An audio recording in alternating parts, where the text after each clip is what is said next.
Picture every family out there with 2 kids. Now, we only care about the families where at least one of the 2 is a girl. So now we don't consider those families where there are just 2 boys. From what's left, pick one of these families at random. What's the probability the other child is a boy? Most people's gut says it's 50%. But in actuality, the answer is 2/3. Hey, I'm Oliver, a computer science student and tutor. Today, we'll look at conditional probability. It's a rather simple concept, but one that is the source of countless unintuitive results, like the puzzle that we just saw. This video builds directly on my intro to probability, which I recommend watching if you are unfamiliar with probability and have not seen that video yet. Now, let us start simple with a 6-sided die being rolled. With probabilities as we learned them in the previous video, we can say what the probability is of rolling a 2. So rolling our dice and getting a 2 on top. We know that this is 1/6 because exactly one of these sides has a 2 and the other 5 sides are not 2. So a total of 6 sides and one of them is a 2.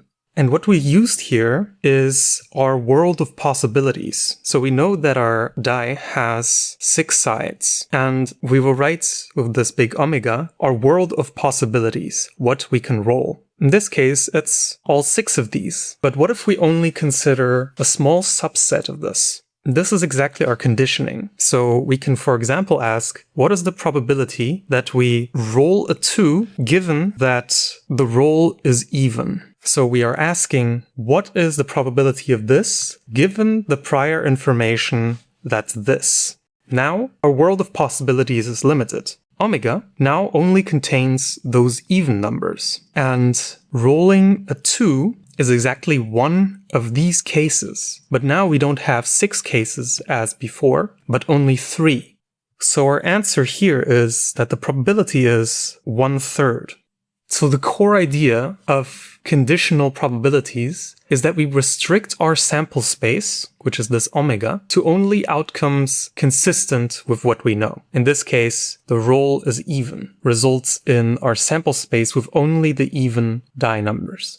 And because of what we know about probabilities, the sum of the probabilities of each of these points has to sum to 1. In our case, this was 6, so 6 times 1/6 being equal to 1. And in this case, if these were still 1/6 each, multiplying them by the 3 we have here, we would just get 0.5. And that would not be a probability function any longer. To formalize conditional probability, one thing we need is the intersect.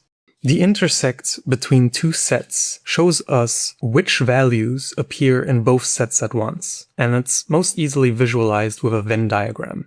So in this case, we have A and B being the subsets of our entire world omega, meaning they can only contain values from 1 to 6. So what value shows on our diagram? Let us say that A is the set of all even numbers from this set, and B is all numbers smaller than 4 from this set. So A would be these 3 values, and B would be these 3 values. Now here is our Venn diagram, a bit modified, but centrally you can see our sets A and B, and outside our set omega, which shows us everything that exists in our world. So the values 1, 2, 3, 4, 5, and 6. Now A only contains the even numbers 2, 4, and 6. And B only the numbers smaller than 4, so 1, 2, and 3. And we see this 2 is actually in both of these. So both in A and in B do we see the value 2. And for this reason, the intersect between A and B is equal to 2. So 2 is the only value that both A and B share.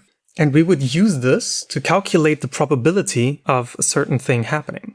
If we ask ourselves, what is the probability of A and B happening? That means that the number we roll is even and it's also smaller than 4 is the same as the probability of A intersected with B. And this is just the probability of us rolling a 2, as we have seen down here. So this is equal to 1/6. Now, because we're talking about conditional probabilities, we would, for example, not just care about what the probability is that both of these happen, but what is the probability that, for example, we get A given B? So assuming we know that B has happened, so assuming we know we are in here, what is the probability that we are also in A? So we're also in here. The answer is that we divide this probability of both occurring by the probability of this one occurring. So now this is our whole world, and we want to see what the probability of this occurring is within this. Formally, this means that the probability of A given B is the probability of A and B occurring divided by the probability of B occurring. So we include this probability of both happening, but we have to scale this, so normalize it, so we get the probability from the reference point of being in B. Now we know what the probability is of A and B occurring. And now, what is the probability of B occurring? Well, we see that B has 3 values of a total of 6 values. So its probability is 3 over 6, which simply is 1 over 2. Now, let's insert that into our formula. We get 1/6, which is our joint probability here, so of both A and B occurring, divided by 1/2. And dividing by 1/2 is the same as multiplying by 2. So our answer is 2 over 6, or 1/3.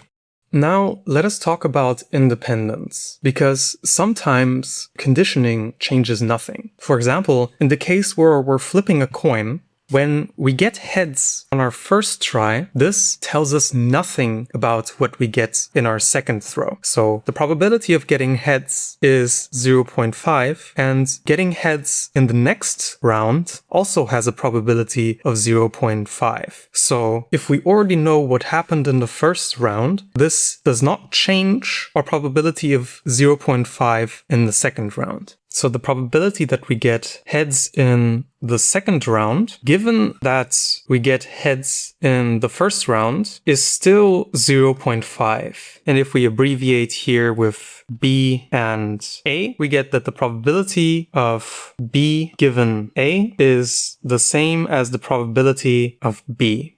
This is the general form for independence. So you would read this as the probability of B occurring, given that A has just occurred, is the same as B occurring without any prior information about whether A has occurred or not. So whether A happens or not does not influence B. These two things are independent. But this is obviously not always the case, since when we go back to our previous example, we saw that the probability of A occurring, given that B has occurred, is 1/3. But now let's look at what is the probability of A occurring itself. So P of A. We know that there are a total of 6 possibilities, and 3 of which are in A. So our probability of A occurring is 3 over 6, which is 1/2. So in this case, P of A given B is not equal to P of A. And it means that A and B are not conditionally independent. So conditioning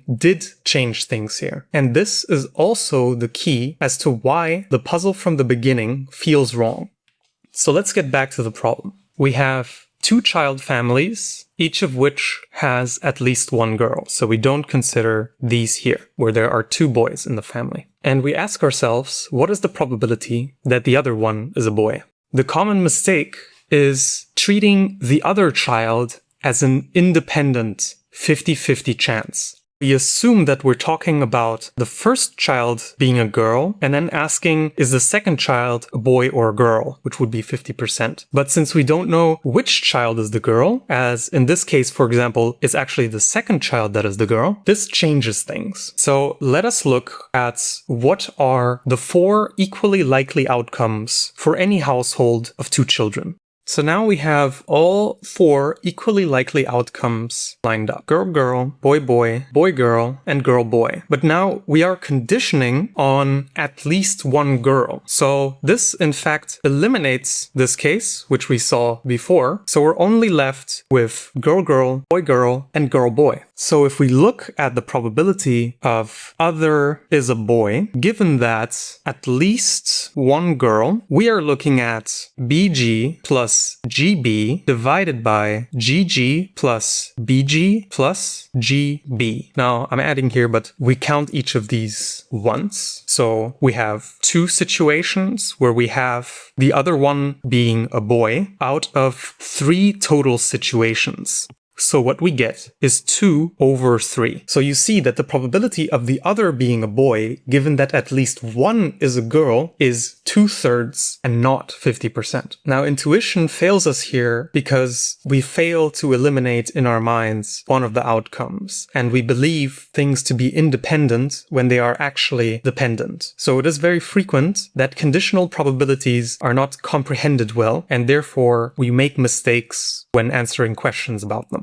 Now, this is just a fun little puzzle, but this matters beyond puzzles. Conditional probabilities also play a role in medical test results, and often gut instincts regarding those are wrong exactly because of what we've seen now of conditional probabilities. And therefore it is important to actually sit down and do the maths, because you'll get unintuitive results which you might gloss over when you're just basing your decisions on intuition. Now, the conditional probability is also interesting because of another factor, specifically applying it twice. So we've seen that the probability of A given B is the same as the probability of A and B divided by the probability of B. And if we multiply the probability of B, we get the probability of A given B multiplied by the probability of B being equal to the probability of A and B. And we can do the same for inverting both of these, so A and B, and we would get the results, the probability of B given A times the probability of A is equal to the probability of A and B. Now we see that both of these parts are equal. Rearranging this and dividing by the probability of B, we now get the probability of A given B is equal to the probability of B given A multiplied by the probability of A divided by the probability of B. And this is exactly the bias theorem. It is the conditional definition applied twice and drives mechanisms such as spam filters, machine learning, and diagnostics. This was just a short teaser, but I may make a video on this in the future, as this is a very fundamental theorem and has countless applications, and also connects to what we talked about with the medical test results and their calculation. So again, conditional probability shrinks our world from everything that we know to exist to the world of what we know to be true right now, and then ask a question within it. Independence is when shrinking our world to what we know to be true now doesn't change anything about the probability that we want to calculate. And in our puzzle, conditioning eliminates outcomes, not specific children, and that's why our intuition misleads us here.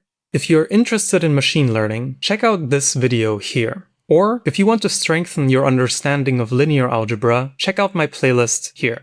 Subscribe for more videos and let me know if you want to go deeper into a specific topic like the Bayes theorem. And as always, thanks for watching.